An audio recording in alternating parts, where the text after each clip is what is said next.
These truly historic events coming fast and furious. Who better to welcome back to the show than Newt Gingrich, former history professor, former House Speaker, and a Fox News contributor. Newt, great to see you. Before I go into details about what happened today, I just want to play a little bit of Jamie Dimon. We heard some of it from Edward Lawrence, but I want to play the full soundbite and get your reaction to the roll tape. I think people are surprised to find out that it had a ballistic missile and go 3,000 miles.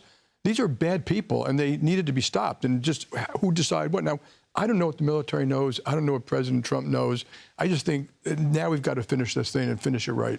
So, Newt, looking at this thing historically, as you usually do, is leaving without securing the Strait of Hormuz, is that finishing the job? You know, one of the lessons I've learned, David, is that you watch Donald Trump and then you try to figure out what got him to a particular decision and what it means. And I think most of us underestimate, this is a guy who now, since 2015, has been talking to world leaders on a daily basis. He has an enormous depth of knowledge, and he's been thinking about all this at levels that very few American presidents could match. My guess, this is not what I would have done. It's certainly not what any standard Pentagon operation would have done. But I just want to raise a couple of questions about language. We're not leaving. First of all, if you have B-2s flying out of Missouri that can bomb you and take out everything, we're never leaving. Second, if you have aircraft carriers offshore that can defeat anything you've got, we're not leaving. If you have submarines nearby that have Tomahawk missiles, we're not leaving.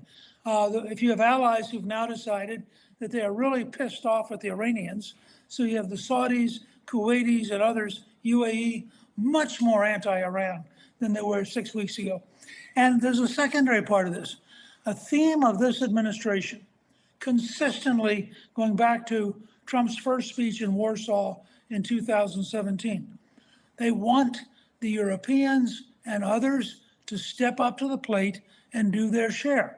They want to get the Europeans to take responsibility so they can pivot to make sure we can overmatch China. Yes. Now, this has been very clear if you're watching. So some of this that's going on right now is, you know, Trump, if he could have beaten him quickly, he'd been happy. If he can't beat him quickly, he's going to grind him down. He's never going to leave. We may not have, combat every morning. We may not put any ground troops in. Well, we'll be around. We'll be watching.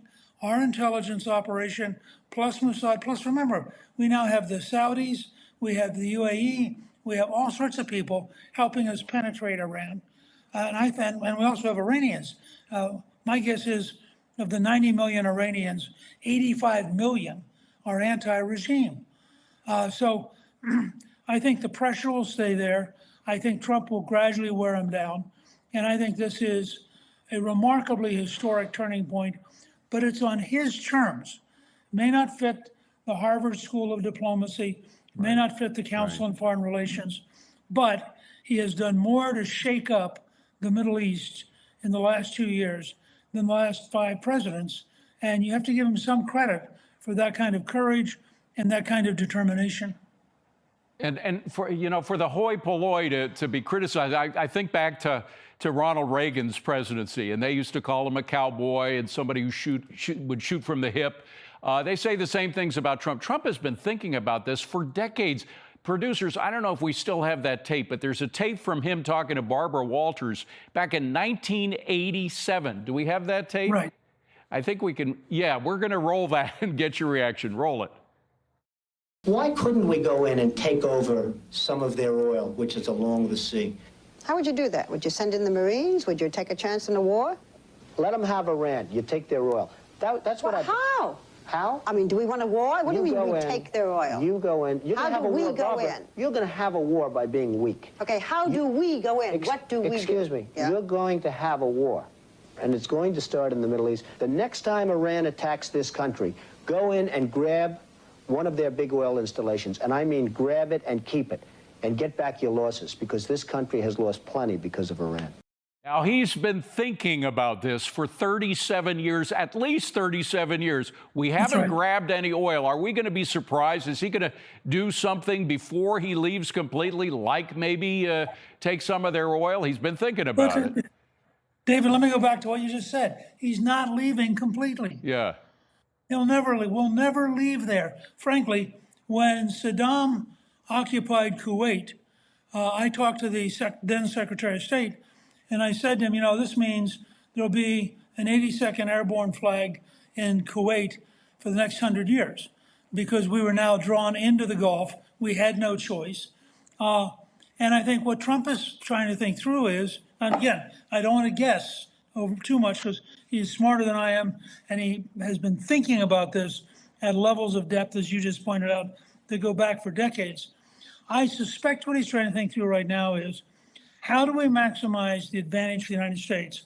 That is what America first means. Second, how do we force our allies to grow up and be responsible in a way that they have not been, I would argue, since World War II, because they could always rely on us. Right. And he's trying to say to them, guys, I'm not going to go in there and do your job, because the truth is, we produce a surplus of oil and gas. If the Strait of Hormuz is a disaster, it's terrible if you're Bangladesh. It's horrible if you're the Philippines. It's expensive if you're China. It doesn't directly affect the United States. And I think his view is other people have to be stronger. They have to develop more effective military. They have to do their share, because the world's going to be dangerous, and we need more people out there helping us police it, not just the United States and Israel. I would be remiss if, and we really almost have run out of time, but I got to ask you at least one question about what's happening between the Senate and the House of Representatives on this DHS funding. What Senator Thune did early in the morning on Friday that has upset so many Republicans in the House. Are you upset at what Senator Thune did, cutting a deal with the Democrats that didn't seem to be very helpful?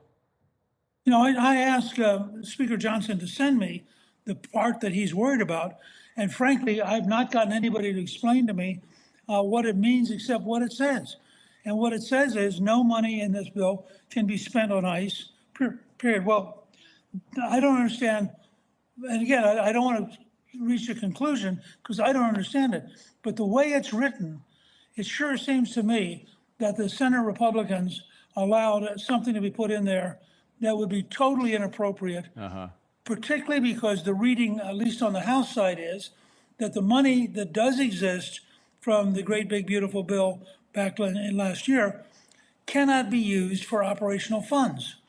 Well, if that's the case, and I don't fully understand why the Republicans would have tolerated putting that section in. It's very clear, it's very specific, and I have several friends of mine who are lawyers who are trying to get it through and deal with experts and tell me, but I've not gotten a good explanation from the Senate yet as to why the Republicans would have accepted that. Well, we're going to be talking to Rick Scott coming up next, so we'll ask him that question. Newt Gingrich, what a wonderful pleasure to talk with you. Thank you for being here. Hope to see you again soon.